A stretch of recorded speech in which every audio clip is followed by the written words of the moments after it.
everyone. I'm Dan Albers, and welcome to Dingo and Coach here, Positive Energy Podcast, where we talk positive stories about positive people. And Steve, our next guest is my beautiful sister-in-law, Megan, and we're going to tell her story about battling cancer and what happened to her, obviously having breast cancer. And I remember getting text from Timmy, and going through this whole ordeal and how it was unbelievable, to hear the story, on Timmy's side of it, and not knowing about what Megan's side, and just remember just getting that text and just feel that I don't know, that awful feeling, I guess is what you want to call it. Anytime you hear that word, but just I know just Megan is stronger than hell, and it's got through it, but the story that she's going to have is going to be an amazing story to listen to. Well, that's why we wanted to bring her on. And the one thing is that knowing Megan as long as we have is what a fighter she is. And, absolutely. And that's pre what we're going to discuss. Yep. I mean, going back to high school days and great swimmer she was, everything like that. So we already knew she was a fighter. Right, and absolutely. Then she really proved it going through this, what we're going to talk about. Anybody can get up in the morning at 5 a.m. and swim all those laps and that's the discipline that they have there. That's right. That's right. Hey, look, still got the old Megan Strong. Nice. That's flipped though. Here you go. Megan Strong bracelet I got still on from when she had her walk. So joining us is my beautiful sister-in-law, Megan. Megan, thanks for joining us. Thank you so much for having me. It's exciting to be here with both of you. I've listened to a lot of your podcasts, so it's nice to be here and be a part of it. Yeah, in the studio too. That's what's kind of cool about it. And so, Megan, let's get into October 28th of 2020. You went for a routine mammogram, and nothing out of the ordinary during that exam. Or just talk a little bit about the day on October 28th. So I went in for my routine mammogram, not thinking anything of it. And ever since I've been getting mammograms, I've always opted for the 3D mammogram. Just just the research I've done, It's just been a little bit more accurate. So left that day, didn't think anything of it. I got a call the next day from the doctor's office that they did find an abnormality, and they did find a mass in my left breast.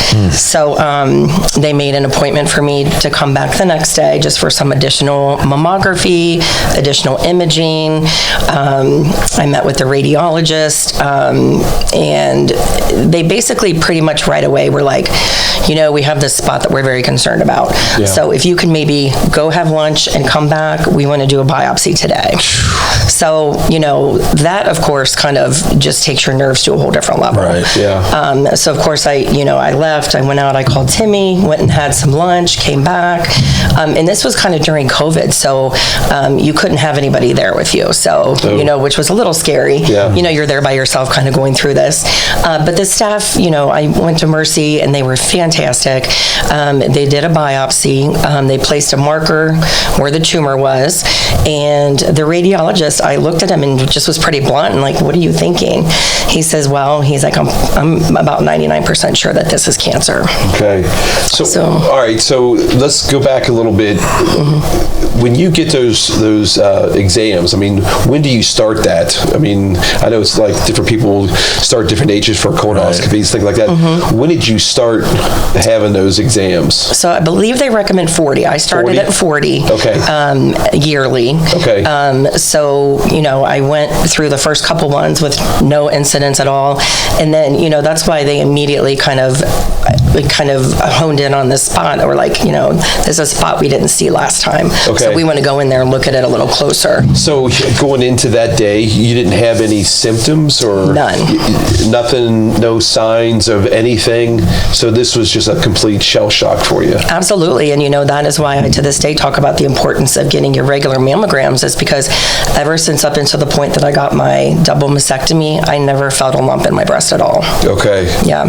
All right. So then walk us through after that, the next day you get a phone call, I believe? So the biopsy was done on a Friday. Okay. Halloween was that weekend. So I'm like, you know what? I'm just going to kind of take it easy. Right. Have what some year beers. was this? This was 2020. So COVID. Right. During COVID. Okay. Correct.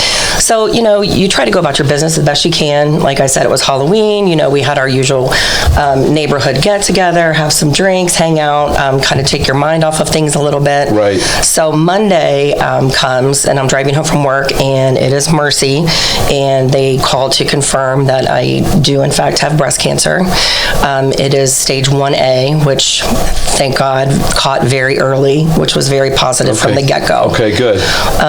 So basically, from that point, things kind of started moving pretty fast. Yeah. They made an appointment for me to meet with a surgical oncologist on Friday, which was basically the next steps to talk about what my options were. So fast forward to Friday, Tim and I go to the appointment, and they kind of go over my options with me, which is either I can have a lumpectomy, which, they just go in and remove the tumor, and then I would have to do 8 weeks, 5 days a week of radiation. Ooh.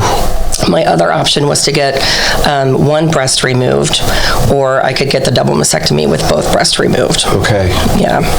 So, and the doctor was fantastic. She's with OHC, which is where I do all my follow-up with oncology and whatnot. But, she spent about an hour and a half with us, making sure we did not leave until all of our questions were answered. Yeah. Because with breast cancer, it's like you don't know what you don't know. Like, until you get breast cancer, have a reason to know all this information about breast cancer. Like, we were completely in the dark. So let's go back to when you said you were, said to leave to go eat. I mean, I can't even imagine going to eat, number one, and then what's running through your mind. What was running through your mind? Like you said, Timmy couldn't be there, your family couldn't be there. I'm sure tons of things were running through your mind. Oh, absolutely. Is it cancer? If so, has it spread? Right. And of course, like, my family comes to mind. Brady comes to mind. Right. He's 10 at the time. Yeah. So just a lot of feelings, and nervousness, and you're scared. You're just kind of running through all these different feelings at that time. I think everybody wants, we had Doug on earlier. Yeah. And just hearing that word cancer, I think everybody instantly goes to the worst. I mean, I just think that's and everything stops. And it really does. And again, I brought that up in the beginning. I just remember the text messages with Timmy, and I didn't know what to say or how to say it, and trying to stay positive. And then with you, I didn't know, like, man, you're probably getting hammered by a lot of people. But it's one of those things you gotta. Yeah, I think and I'm just trying to recall if I think I know I sent something, but I just don't remember. You're afraid to. You know what I mean? It's so I just can't even imagine, like, and then to tell Brady. I'm sure it had to have been a difficult and crazy time. That was a very difficult conversation, and probably the most difficult conversation regarding my cancer diagnosis, and just trying to explain to a 10-year-old that you have cancer, and of course his immediate question was, "Are you going to die?" And that's that is not a conversation you ever want to have with your child, right?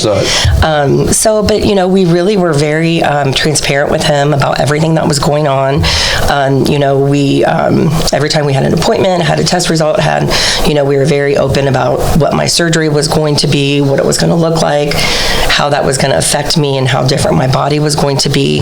And we've been very blessed. We have an amazing support system, family, friends, and basically the people that I call my village, who I'm like, you can't do it. I mean, I just could not have. I don't feel like I probably could have made it through without that. Yeah. Wow. So, I mean, obviously everything seemed like it was probably moving 1,000 miles an hour. It did at that time, even though the world stopped, but everything was moving so fast. And you may have said this, but you talked about the options that you had in front of you. I mean, did the doctors kind of persuade or tell you what you should do, or? They did not. So they basically are not really allowed to do that. Really?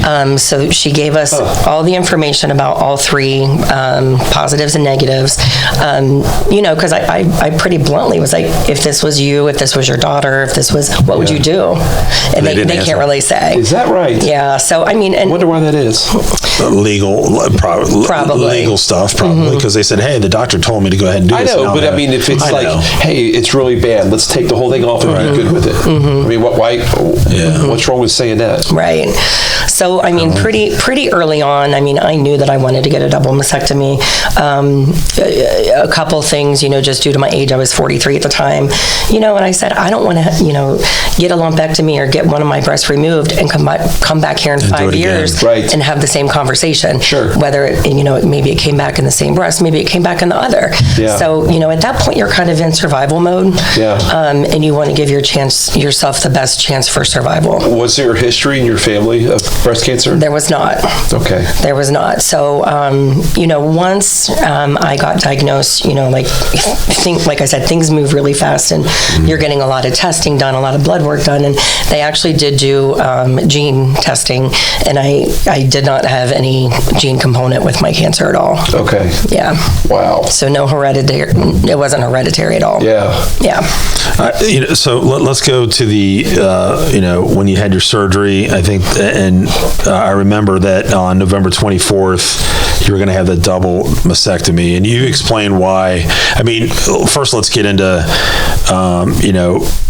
the thought, like that's a pretty big, surgery, and for a woman to have that done, and mentally losing, both your breast is got to be, a shock to you too as well. But you said you were pretty knew what you wanted to do right now. So on November 24th, unfortunately, you were going to have that surgery, and then you had to cancel it. And talk a little bit about why you had to cancel. I did. So I was scheduled to have it done on the 24th, right before Thanksgiving. Yeah. And so the Friday before my scheduled surgery, I went for pre-op testing and tested positive for COVID. Oh, geez. So, which was crazy because I didn't have any symptoms, nothing. So, so of course I called, my surgical oncologist, and she called me back right away, and she's like, you are the first person we've had this happen to. And I'm like, of course, right? So I mean, just the whole emotions, talk about that too. Like, you're working yourself up to have this surgery on the 24th, and then to go in, and then it gets canceled. That emotions you had were probably just out the roof and crazy. They really were. And, to be honest with you, like, that was probably the first time I really felt defeated. Yeah. And the reason I say that is because, you do all this build up, and you mentally prepare yourself as much as you can, right? And then, I had to go into quarantine because of COVID. So you're sitting there, by yourself, basically, like in a room, and you don't have anything but like the wheels turning constantly. Right. So when you were doing that, you stayed up until COVID was over, right? You didn't stay in there until the next. No, not until the next surgery. But I had to quarantine myself from Tim and Brady, so they didn't get it. Right. So yeah. So, but you do the best you can, right? And just, you're like, you got to pick yourself back up, and like, okay, like we within a couple of days had it rescheduled to December 15th. So I'm like, you know what? I got a little bit longer. I can make this, I can do this. But, in the back of your mind too, you're like, God, the tumor's just in there getting bigger. Yeah. That just kind of sits in the back of your mind. And, my doctor was fantastic. Like, the kind of tumor that I have, luckily, was slow growing. So I'm very fortunate in that aspect. But, that's always kind of in the back of your mind. Sure, naturally. I just Steve, think about that. Like how fast, like we just said, the first October 28th, and how fast everything moved. Was that you think more of the doctors doing it, more of you pushing it, more what? I mean, what was it, or was it kind of both?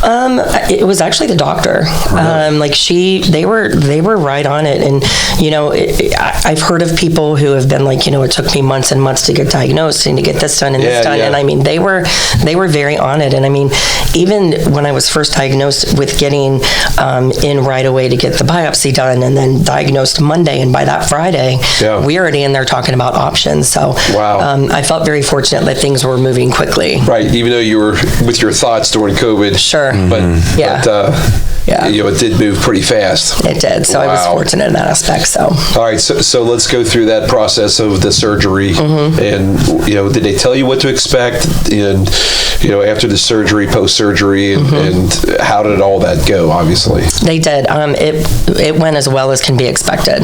Good. So I went in. I think my surgery was like at 7:30. Yeah. And of course, due to COVID, Tim was the only one that was allowed to be in there with me. So I felt terrible for him being there by himself. Right. Yeah. And he's laughing at me because I'm packing him a bag for the next day. And I'm like, do you want me to pack you some snacks or something? And he's like, are you kidding right now? Yeah, it's typical you. And I'm like, well, what if you get hungry or something? Oh my gosh. He's like, I'm good. Wait a minute. What is this? November? When was this? December 15th. So 10 days was there a before Bearcats game on? Oh, it's a good call. That's a good call. Well, that's why I had to have it done outpatient, Steve. No. What? Wait a minute. Stop. This was outpatient? This was outpatient. Isn't that crazy? Correct. Are you kidding? Mm-hmm. So I went in at 7:30, had my surgery. Came out. They obviously had both of my breasts removed. I went home with 2 drains in because they need to drain any fluid off on either side. Okay. So I think we left the hospital maybe like 5:30. That's and amazing. I made Timmy go through McDonald's drive-thru so I could get a Diet Coke. Nice. Yeah. That's awesome. You needed that little reward. I did. I'm like, I've earned it. Like, we're going through the drive-thru. You've earned it. Yeah. That's awesome. Yeah. I can't believe they sent you home the same day. Yeah. But you know what? I was perfectly comfortable with that. Okay. They're not going to send you home if they have any concerns, right? So I think it actually was the next day when Timmy had to take me back into the office and she checked me and everything. So okay. But I mean, we were home and you can't rest in a hospital, right? So I was actually happy to be going home to be able to rest and sleep in my own bed and everything. So what were any effects? Like the days and weeks after that? I mean, were you in pain or? It's uncomfortable, I'm not going to lie. The pain's very tolerable. Okay. To be honest with you, it was not as bad as I was expecting, or some of the stories that I've heard, and I'm fortunate for that. But, everybody's experience is very different. So, that kind of goes back to the same thing about making the decision about what kind of surgery you want. It's very person specific. There's no right or wrong. And people are like, well, why did you do that? Why'd you do that? And it's, to be honest with you, I hope that's a decision a lot of people never have to make. Right. Right. But, if I had to do it again today, I would have made the same decision. And I think that's, kind of what we did with Doug. When we talked to Doug said the same thing, kind of what you're saying, that he is an advocate for anybody that needs their help to make decisions and do stuff like that. And I think that you would definitely do that for anybody else, because absolutely. I can't even imagine, going through that and trying to figure out what you're going to do. And I mean, I think the thing that was, obviously, like you said, you went back the next day, which was the 16th. You come back and I'll tell you you talk about a great Christmas present. You get the call that after all your tests and everything that you're cancer free. Absolutely. And I will never forget that phone call as long as I live. She called me the next day, and my dad and I think Timmy were making dinner. And you know what, your heart just leaps out because you're like, oh God, here we go. But she said, she's like, I couldn't wait to call you. Aww. She says, we got all the cancer. Your lymph nodes all came back clean. They took out 5 lymph nodes. Okay. And so they're all clean. Wow. That's amazing. Okay, so I don't know what lymph nodes are. What are lymph nodes? I mean, I thought it was the little dudes you put in your yard or whatever. Gnomes, yeah. What's wrong with this guy? Well, Dan, I didn't have any of those in my armpit. It's a Oompa Loompas. Yeah. So those are in your body to help fight infections, disease, all those kind of things. So basically what they do during the surgery is they inject a dye into the tumor, and they follow the path where that dye goes. And they, so that's how they know what lymph nodes to remove. So it was very interesting. I had no idea, but so they had 5, I have had 5 removed, and then they were all clean, which was great. So you had, I mean, I don't even know like how many lymph nodes you know what I mean? Like, and that's just amazing that they go through that, they can find those specific 5 from that dye. I mean, that's just absolutely crazy. Yeah. It is insane. Like, I know your body has a ton of lymph nodes. I couldn't even tell you how many, but it's incredible. Well, thank God that they got them all. I mean, it's just. They said, well, just beware the first time you go to the bathroom, you're going to pee like a Smurf. So I'm like, all right, that's fine. That's all. Hey, watch this trick. Watch what I got to do. Okay, thanks for the heads up. That's all. So what is the since then? I mean, do you go get checked every 6 months, or what is the timeline? I do. So after my surgery, kind of after the first of the year, I started seeing my oncologist, Dr. Johns with OHC, who is amazing.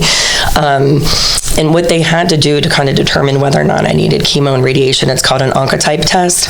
And it's basically a test where they look in to see like what your chance of recurrence is. Okay. So it's a score of 0 to 100. Obviously, the lower the better. Okay. The higher you go, your body, it's more, I guess, helpful for you to get chemo, radiation, whatever the case may be. So I luckily scored a 12. So they right away were like, no radiation, no chemo. That's awesome. My tumor is hormone driven. So basically what that means is hormones make my tumor grow. So I'm on a medication right now, and I probably will be for about 5 to 10 years. That blocks any hormones in my body. Okay. But that kind of became a null point because back in, actually a year ago this month, I had to have a full hysterectomy. Okay.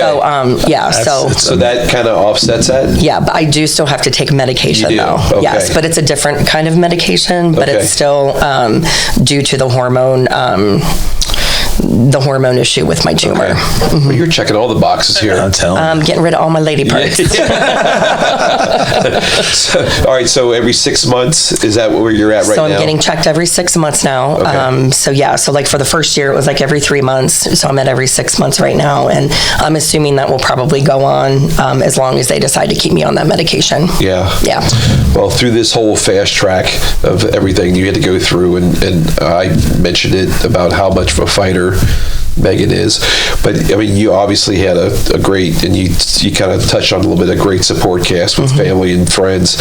Talk about how that helped you, and sometimes when things like that, unfortunately, whether you like it or not, people come out of the woodwork. Sure. But it's always good to hear people that love and support you and pray for you.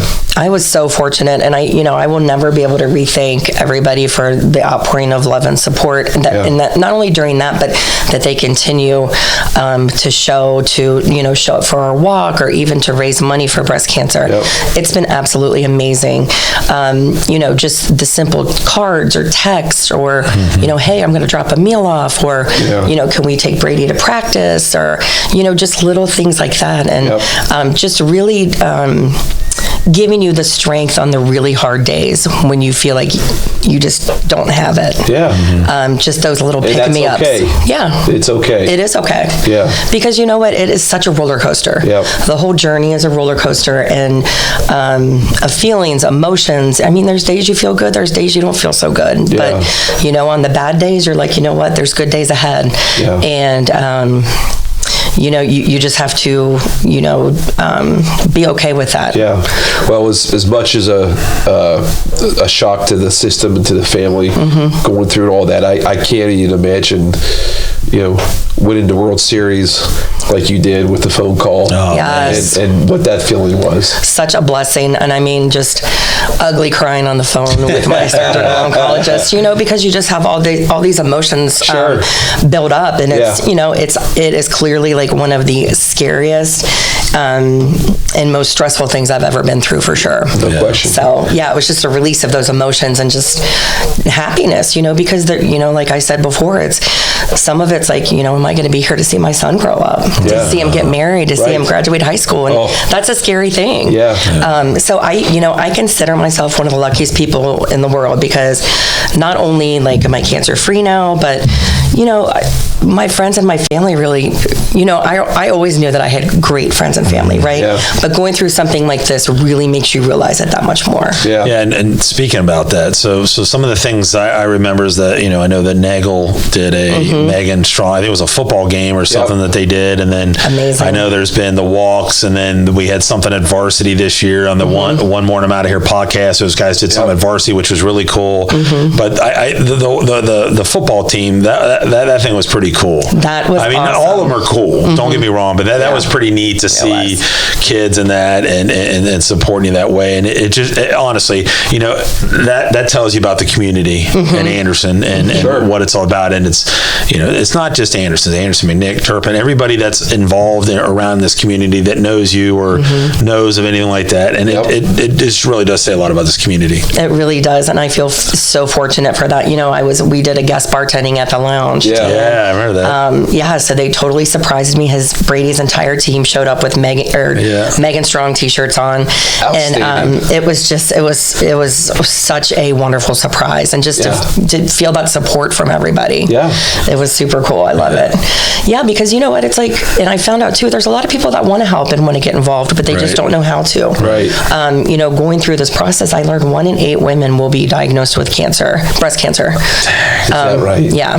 So, just kind of raising that awareness and just urging people, please go get a mammogram. Go get your routine mammogram. Yep. Take a sister, take a friend, take your mom, take somebody, just go. Yeah. And Dan and I were kind of talking about this earlier.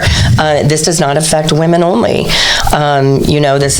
There are men that do unfortunately get breast cancer as well. Yeah. So that's something to be aware of. And, Rob Herking, a good friend of ours, he kind of had a breast cancer scare and told his story on the podcast one more, and I'm out of here, about how he had to go get a mammogram and things done. Really? Yes. So, kind of raising awareness in terms of that as well. Yeah, I mean, guys, I would never think about doing that. You don't think about, I know we have breasts, but you don't think about that like that way. You know what I mean? So I couldn't.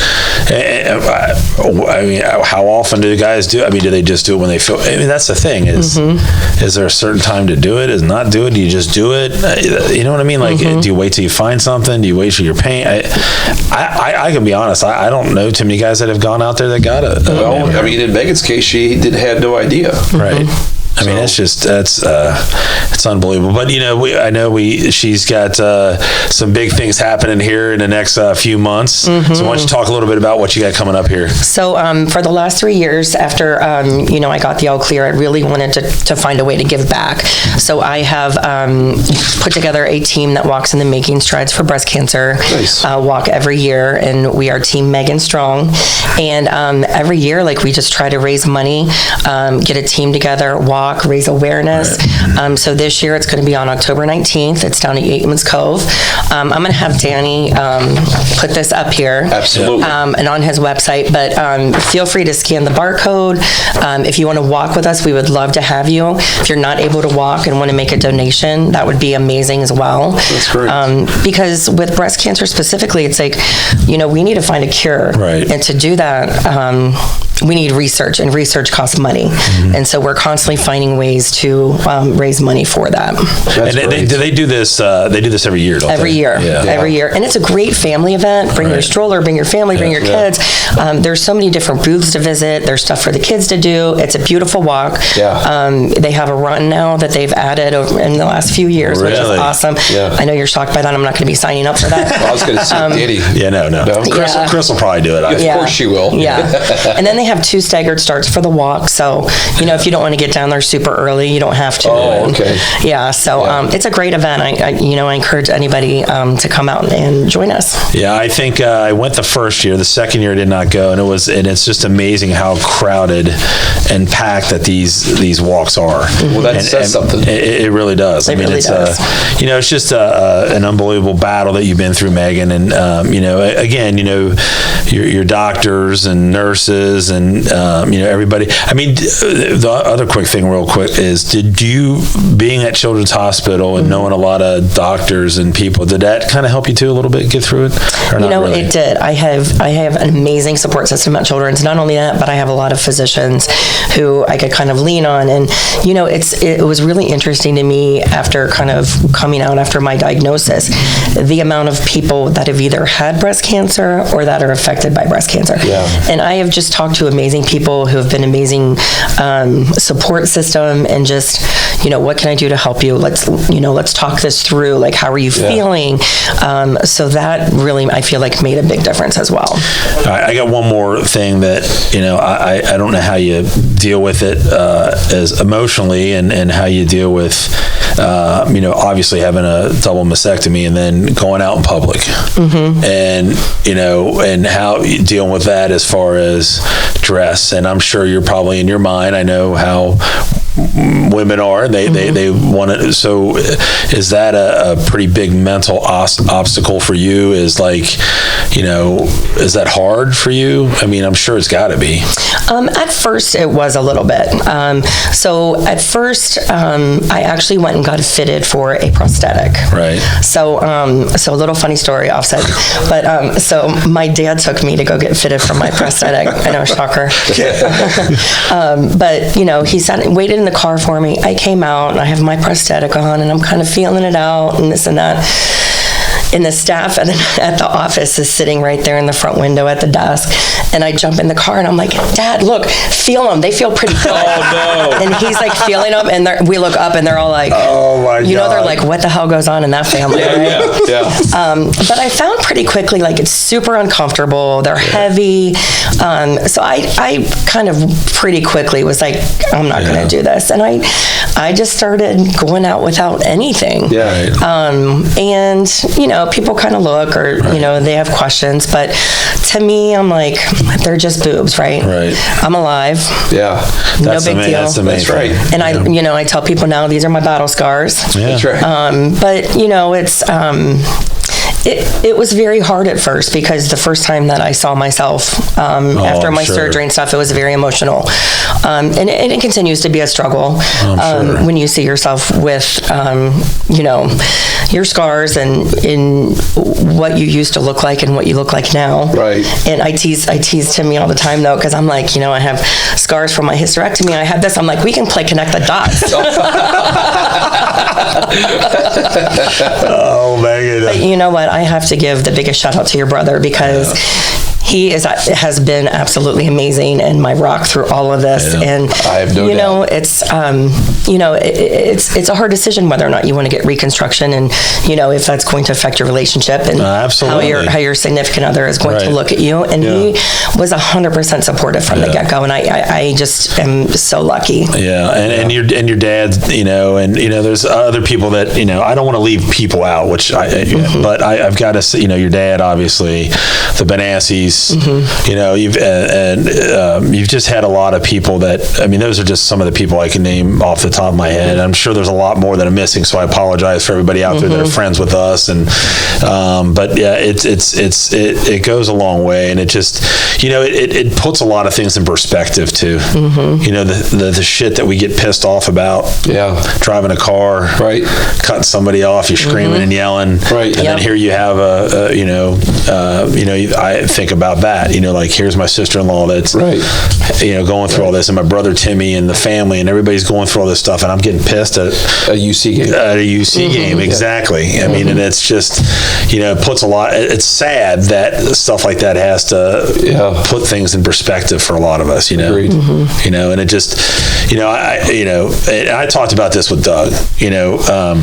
I never was a super religious guy. Big guy always wanted me to go to church, and we rebelled because we didn't want to go to church, and we just thought it was.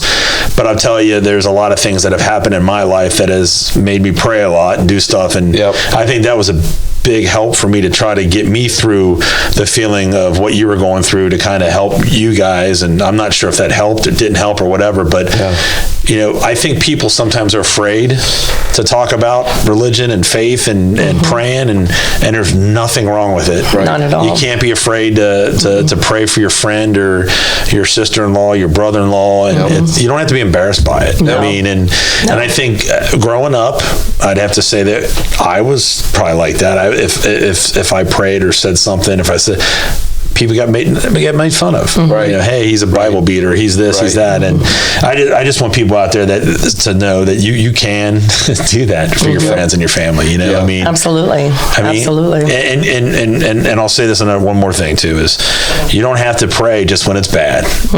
That's right. You can do it when it's good. When there's good things going there, thank God that things are going. I thank God that Megan's fine. That's right. And our friends. There's a lot of things that I pray for, and I just want people out there to know that. I mean, I know it sounds, I don't know. Since we're bringing all this up, it just brings back a lot of emotions. And, and I love that. And when you're going through something like that, you will welcome prayers from anybody and everywhere. That's right. I appreciate that you prayed for me. And, I think a lot of times too, we forget when we're going through things like this, that it is just as hard on the family and friends as it is for the person that's going through it. Yeah. You brought up my dad, who was just unbelievable and there every step of the way for me. And, the whole Albers family and just, I had a village at Summit, at Nagel, at my work, and, so many people. And, I don't want to name everybody because I don't want to leave anybody out. And I did that, so I kind of screwed that up. But yeah. Everybody knows, Megan. Yeah. They know how you feel. Yeah.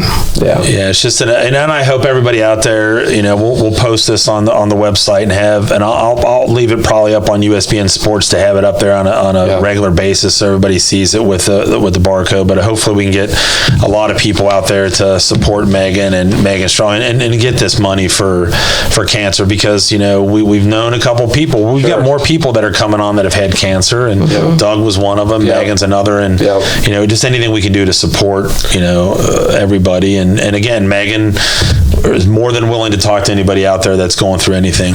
She'll definitely help. And absolutely, just to be an advocate, and doing the walk, something like that. Some people could have just walked away or whatever, but it's great what she's doing. Yeah, I mean, just an unbelievable. Megan, do you got anything else? I want to make sure that we got everything in, and I don't want to forget anything. So, do you got anything else that you can think of that we need to bring up? I do. First of all, I just want to thank you both for having me. You guys do an amazing job. I know you're both crazy busy, and just you taking the time out to talk with me today is awesome. I love watching all of your podcasts, so thank you. Thank you. And one thing, if people can take away from this today, is if I can have one person schedule their mammogram, right, and just go get it done. Yep. Then me raising awareness about breast cancer we're doing our work. Well, here's what we'll do. Right. Here's what we'll do. Since we're on Facebook and we're on YouTube and all that stuff, make a comment and say, hey, I got a mammogram because watching this podcast. Yeah. Yes. Let us know that, because that would be Thanks huge. Thanks for the reminder. Yeah, I mean, just do that, because that would make Megan feel great and make us feel great. Absolutely. Because that's why we're doing this, is to bring awareness for people. And this is called positive energy. That's right. For a reason. And we're doing it because this is a great story that we've had from people that have battled through some crap, and they're here and they're able to talk about it. We want everybody to experience that. Yeah. Yes. And I will say, not only for women only, but men. Get your wife out there to get her mammogram done. Get your family members out there. Just go out there and take care of those normal screenings. I mean, I honestly feel like because of my mammogram and them finding it as early as they did, that is why I'm here today. Yeah, I agree. Early detection is key, and it's not a death sentence anymore. Yeah, right. Early, get the early detection, and it can come with a very positive outcome. Yeah. Well, I'd say what, Steve, if doctor's office or hospitals will allow it, I will go me and you will do a podcast as we're going in, and we'll videotape it, and we'll see if they'll allow us to do it. That would be amazing. Funniest home videos is what we could be like what's those guys, the guys that make us laugh that everybody thinks Impractical Jokers. But we won't joke around about it, but we'll just go in there and he's Sal. And we'll just go in there and maybe we can make something funny about, not funny, but I love it. Yeah. So we'll have to do that. Well, Megan, thank you so much for telling your story. It's a lot of courage to do that, but we're so happy you're here and that you're being so positive and for the podcast. Yeah, absolutely. Being so positive and being an advocate. So it's very impressive. Yeah. Well, thank you both very much. I really appreciate all the love and support, and keep on making amazing podcasts. Well, Megan, it's amazing that we didn't cry. I thought for sure that we were going to cry because we both said that. All right, well, because you think I'm going to cry. No. But again, real quick, just out there, if we'll have this posted on my website on USBNsports.com, you'll see everything with Megan. I'll also blast it if I can later on, and everybody get the details and all that. So really, please come out and support, for cancer, for Megan, and just everybody out there that needs the support. It'd be great, and try to get everybody out there. I think it'd be a great event to be a part of. Absolutely. All right, so Megan, thank you again. Thank you. All right, so that's awesome. So for Steve Ellis, Dan Albers, and Megan Albers, you've been watching the Positive Energy Podcast. We'll catch you guys next week.